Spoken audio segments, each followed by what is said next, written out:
Sejam todos muito bem-vindos a mais um TBT Histórico, o nosso podcast que tenta trazer um pouquinho da história para facilitar aqueles que descobrem que vão fazer uma prova aí na manhã, né, ou um dia antes.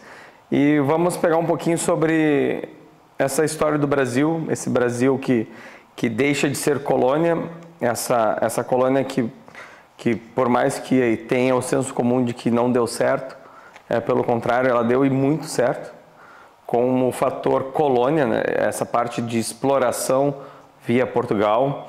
E aí nós vamos para um período onde temos as invasões napoleônicas pós-Revolução Francesa. E tanto a França napoleônica quanto a Inglaterra são grandes parceiros do Reino de Portugal. O Reino de Portugal ele tem, na figura de Dom João VI, uma aproximação às indústrias inglesas, e vem o poder então do Napoleão sobre as demais nações europeias, e chega o momento de Portugal decidir se vai abraçar as ideias napoleônicas ou se vai manter o seu contato com os ingleses. E aí que vem um grande dizer da fuga da coroa real portuguesa para o Brasil. Só que o Brasil ele era uma colônia. E essa fuga, ela se deu a um impasse se o rei deveria se aproximar das ideias de Napoleão, que até então era o grande comandante de toda a Europa, as ideias napoleônicas, o formato de um império, ou então se aproximar do grande imperialismo britânico. E para isso acontecer, ele teve que fechar uma parceria, ele escolhe um lado, com os britânicos, e foge do bloqueio continental feito pelos franceses. Então a família real, no ano de 1808, vem para o Brasil e transforma o Brasil pela primeira vez numa nação. Reino de Portugal, Algarves e Brasil. E o que ele encontra aqui? Ele encontra uma colônia. O que seria uma colônia? A colônia Brasil, ela é pertencente a um pacto colonial, onde a metrópole Portugal é que dita as regras. Brasil, como colônia dentro desse pacto, ele não pode ter, por exemplo, industrialização, desenvolvimento, porque colônia é uma terra, é um espaço de exploração por sua metrópole. Então o Brasil ele começa com o período do açúcar, dos grandes estancieiros do Nordeste, depois São Paulo e região de Minas Gerais vai ter então o ouro e depois o plantio do café. E o Brasil nesse período ele começa a efervescer o café. Mas ele tem uma região que pertence à colônia Brasil, chamada de Cisplatina. Cisplatina, que é o Uruguai hoje. Então nós temos a chegada da família real, o rei ele tem um filho, Dom Pedro I, e ele precisa colocar esse filho para estudar. Então ele cria a primeira academia, a primeira universidade, cria o primeiro jardim botânico, cria o Banco do Brasil, pela primeira vez tem um banco. E todas essas novas virtudes dessa nação dentro da ex-colônia Brasil fará com que os brasileiros que aqui viviam sobre a égide da coroa portuguesa passem a não querer mudar o status de país para a colônia novamente. Eles não querem voltar para trás? Não tem como voltar mais. É um avanço conquistado, não por eles, por ideias ou por leis, e sim pela emergência de ter a família real aqui.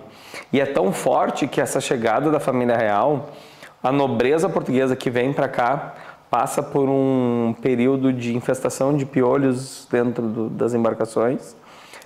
As mulheres chegam todas carecas, com as cabeças raspadas. Tiveram que raspar a cabeça. E aí a alta classe brasileira, todo mundo rapa a cabeça porque achava que era a última moda em Portugal.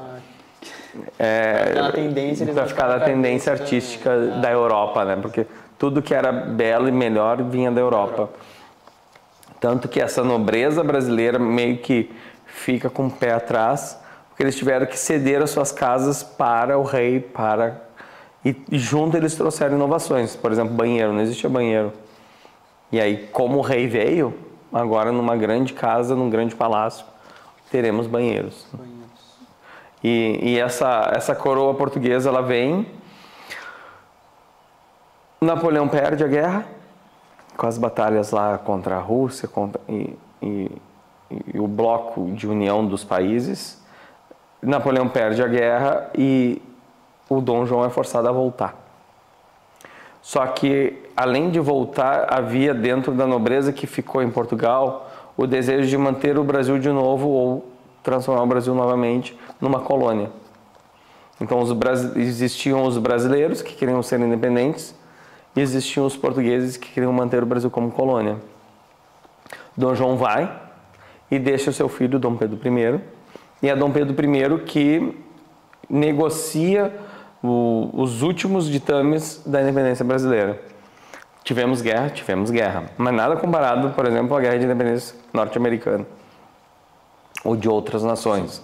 E o Brasil, ele então, para solucionar esse problema de independência, ele contrai a dívida de Portugal que tinha com a Inglaterra. E aí Portugal aceita o Brasil virar independente porque ele ele deixa de pagar uma dívida gigantesca que tinha com a Inglaterra de décadas de não a dívida para eles poderem ser independentes. E aí o Brasil então já nasce com dívida. Legal. Começamos bem. E essa dívida não só é absorver a dívida de Portugal, mas também, para se desenvolver como nação, o Brasil precisa de ferrovias. E quem vai criar essas ferrovias são empresas inglesas.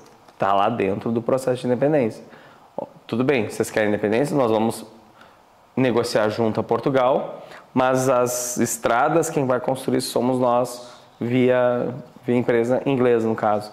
E nessa construção de ferrovias, principalmente para a escola de produção paulista, vem um rapaz chamado Charles Miller, que na sua mochila traz uma bola. Uma bola. E aí nasce o futebol. Até então não tinha futebol no Brasil. Aí nasce futebol no Brasil. Incrível. A paixão brasileira nasce aí, nasce com a independência. Como é que é? Charles Miller. Charles Miller. Esse é o grande homem que trouxe o futebol para o país do futebol. Ele era fanático e podemos depois ver como é que funcionava o futebol na Inglaterra, por exemplo. Eram só os nobres. Só os nobres podiam praticar o futebol. Até que clubes de periferia começam então a surgir. O rei de Portugal vai para a Europa, Dom Pedro I então fica e dá o grande grito de independência, só que o Brasil já começa com um sistema político que não é favorável a todos. Ele nasce como monarquia. Né? E por que nasce monarquia e não república como as demais nações da América? Porque o Brasil ganha dinheiro e o Brasil produz através da mão de obra escrava. E se tu cria uma república, esses escravos têm que ter liberdade. Então não tem como, não fecha. E são esses burgueses brasileiros que vão assinar a independência como monarquia nas mãos de Dom Pedro I. E aí tem, para o bem geral de toda a nação, diga a todos que fico. Fico para gritar e dizer, o Brasil a partir de agora é independente. Claro que nas costas dele tinha lá toda a monarquia escravocrata e também a dívida de Portugal contraída pelo Brasil. Então é isso, gente. Fechamos então mais um pedaço da nossa história, principalmente do Brasil, e nos vemos no próximo episódio. Até mais.